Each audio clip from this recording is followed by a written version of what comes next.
Hello everyone, welcome to DBSQ intermediate college.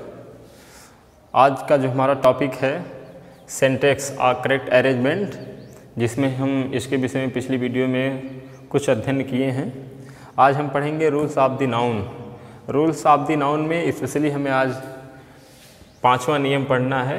1, 2, 3, 4 नियम पिछली video में हम लोग पढ़ चुके हैं। तो जो हमें पढ़ना है आज रूल्स ऑफ द नाउन के अंतर्गत नियम नंबर 5।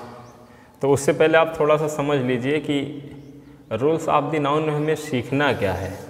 तो जो हमें सीखना ये है कि किसी भी सेंटेंस में जो सब्जेक्ट होता है वो या तो सिंगुलर होगा या प्लूरल होगा,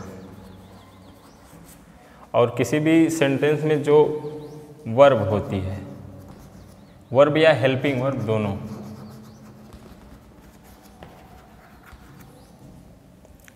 वो भी सिंगुलर होती है या प्लूरल होती है।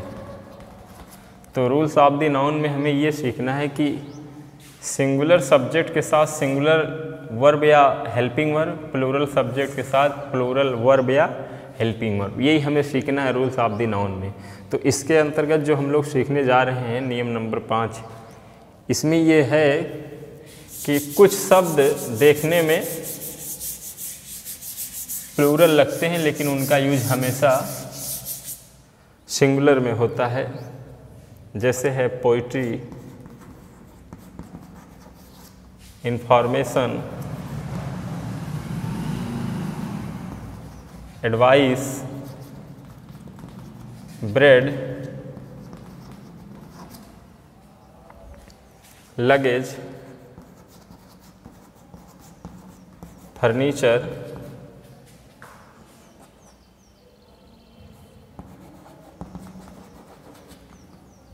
इत्यादि। तो ऐसे शब्द हैं जिनका यूज हम सिंगुलर में करते हैं, देखने में प्लूरल दिखते हैं। इसके अंतर्गत अल्फ़ाबेट भी आता है। जैसे जो भी शब्द लिखे गए हैं यहाँ पर, और भी शब्द होते हैं, आप किताब से पढ़ लीजिएगा।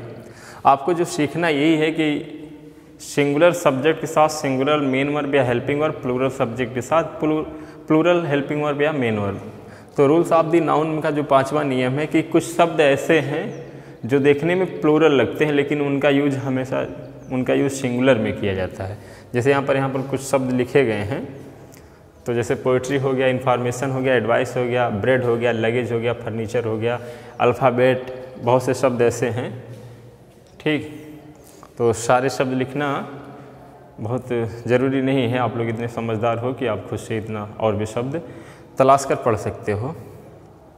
तो मेरे कहने का मकसद ये है कि कुछ नाउन ऐसे हैं जो दिखने में प्लूरल दिखते हैं लेकिन यूज उनका सिंगुलर में होता है। उनका जो इस्तेमाल हम अपने भाषा में करते हैं वो सिंगुलर में होता है।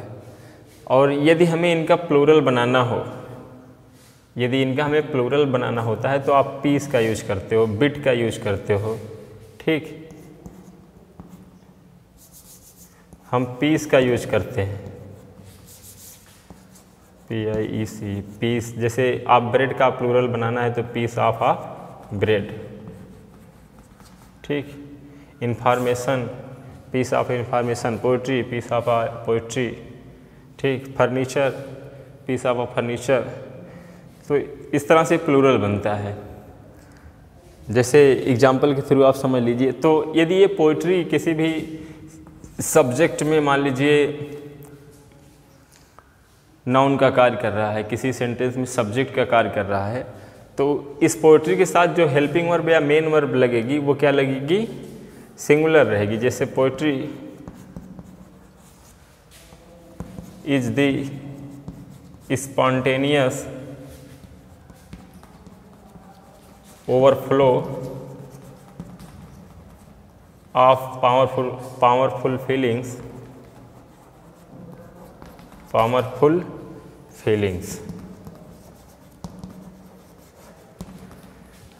Poetry is the spontaneous overflow of powerful feelings. अब यहाँ पर ये पोइट्री आर नहीं होगा।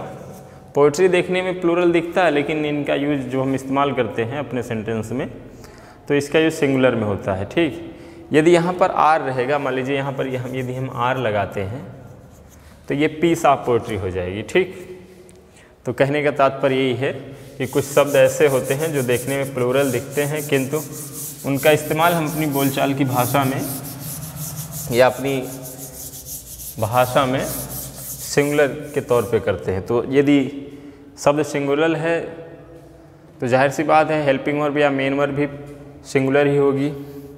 इसके बाद नंबर आता है कि जो एब्स्ट्रैक्ट नाउन है, एब्स्ट्रैक्ट नाउन है और मटेरियल नाउन, मटेरियल नाउन अर्थात भाववाचक संज्ञा और जो है पदार्थवाचक संज्ञा, इनका यूज हमेशा सिंगुलर में किया जाता है।